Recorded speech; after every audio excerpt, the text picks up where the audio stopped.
Bonjour tout le monde! Aujourd'hui, on va vous présenter notre cadran lunaire. Plusieurs d'entre vous qui l'avez, vous nous avez posé des questions à savoir comment on fait pour l'intégrer à son cycle et tout ça, parce que dans le fond, c'est oui un cadran lunaire pour aller avec le cycle de la Lune, mais c'est pour intégrer son cycle parce qu'on est un cycle au travers de tout ça. Donc, on va faire une pause sur la vidéo, 2 petites secondes, le temps de tourner la caméra pour vous montrer vraiment le cadran, puis vous l'expliquer comme il faut. Donc, le voici, ce calendrier lunaire qui est accessible via notre site internet et via l'achat de certains produits. Donc, on va vous montrer comment ça fonctionne avec un exemple. Donc, nous, on juge qu'il y a 2 façons, dans le fond, de fonctionner. La première, inscrire les dates à partir de la nouvelle lune. Donc, les petits cercles ici servent, dans le fond, pour écrire les dates. Donc, la nouvelle lune, par exemple, de ce mois ici qui est représenté, c'était le 24. Et on écrit par la suite les autres dates. On sait que le cycle de la lune, c'est 29 et un quart de jours, tandis que le cycle menstruel est plus ou moins 28 jours. Donc ici, c'est les dates, dans le fond, restantes, la fin du mois, notre bilan, le bilan de ce mois. Donc, il y a 4 grandes phases à notre cycle menstruel. La phase des menstruations, en rouge. Dans ce cas-ci, c'était le mien. Donc, la menstruation était vraiment pile avec la nouvelle lune. Après ça, d'une durée de 4 jours. Donc, ma zone sorcière, ma phase sorcière a été de 4 jours. Je l'ai colorée. Et ici, dans le fond, dans les lignes, c'est pour écrire un peu le ressenti. OK, bon, menstruation plus abondant, j'ai eu mal à la tête. Dans le fond, notre ressenti pendant cette phase sorcière-là. Puis ici, on vous a mis des mots, dans le fond, qui représentent un peu les sentiments qu'on peut ressentir lors de ces phases-là. Donc, après ça, la phase en vert, l'activation, la phase préovulatoire, la phase ovulatoire que, en théorie, si on a été menstrué à la nouvelle lune, l'ovulation va se présenter à la pleine lune. Et après ça, la phase, dans le fond, prémenstruelle, ici. Qu'est-ce qui est important de noter? C'est les dates. Nos ressentis, des fois, ça peut être les rêves, les SPM. Dans le fond, donner le plus d'informations possible par rapport à notre cycle et vis-à-vis la lune. Bon, dans ce cas-ci, c'est comme le schéma parfait, être menstrué à une des 2 lunes précises, mais c'est pas toujours le cas, mais on est toujours plus près d'une des 2 lunes. C'est ça aussi qu'il faut prendre conscience. Fait qu'on va prendre un autre calendrier pour voir l'autre option que vous pouvez faire pour noter les informations.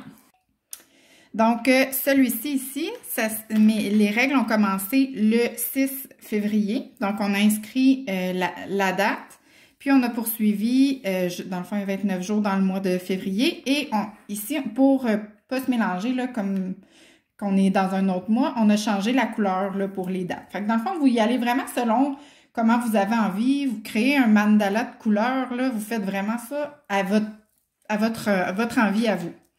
Donc, ici, les menstruations. Comment tu as su pour savoir d'écrire ici? C'est que tu savais que la pleine lune était le 9 et tu as reculé. Exactement. Donc, on est allé... on se base vraiment, c'est ça, avec la lune. Donc, on inscrit... Parce que vous pouvez aussi aller voir, il y a plein de calendriers lunaires là, qui vont vous dire c'est quand la prochaine pleine lune, la prochaine nouvelle lune, pour être capable vraiment d'indiquer sur votre cadran les bonnes dates par rapport à la lune, puis ensuite vous placer par rapport à votre cycle à vous. Donc ici, 4 jours de règles, puis on commence la prochaine phase avec en lien avec ça. Donc la première phase, ça se trouve être l'intériorisation. La deuxième phase, l'activation. La troisième, la plénitude. Et la quatrième, le laisser aller. Donc vraiment, on suit comme ça avec les couleurs.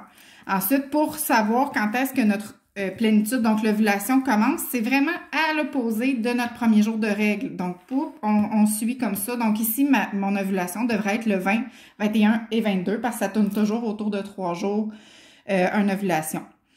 Donc, c'est pas mal ça, la même chose que sur l'autre. Là, on continue avec nos sentis et tout ça, puis on suit comment on s'est senti au rythme de notre cycle. Donc, voilà, si vous avez des questions, n'hésitez pas à nous écrire sous le vidéo ou en privé. Ça me fait toujours plaisir répondre à vos questions Oui. et de vous guider. Puis il y a beaucoup d'informations complémentaires. Là, c'est vraiment un survol pour le comprendre, mais il y a des symboliques si on est menstrué plus près de la pleine lune ou de la nouvelle lune. On va pas entrer dans tout ça par vidéo, ça va être un peu long, mais en atelier, on l'explique un peu plus. Puis aussi dans notre prochaine infolette de février, on va mettre en lien deux excellents livres pour appuyer ce qu'on écrit, pour vous aider à comprendre. Donc, pour vous inscrire à l'infolette, c'est assez simple. Vous allez sur notre site internet, puis on va vous le demander dès le départ. Puis on n'est pas agaçante avec nos infolettes, on en envoie une par mois, puis c'est à la nouvelle lune pour vous donner des informations complémentaires sur la lune, les cadrans, les produits, les événements qu'on offre.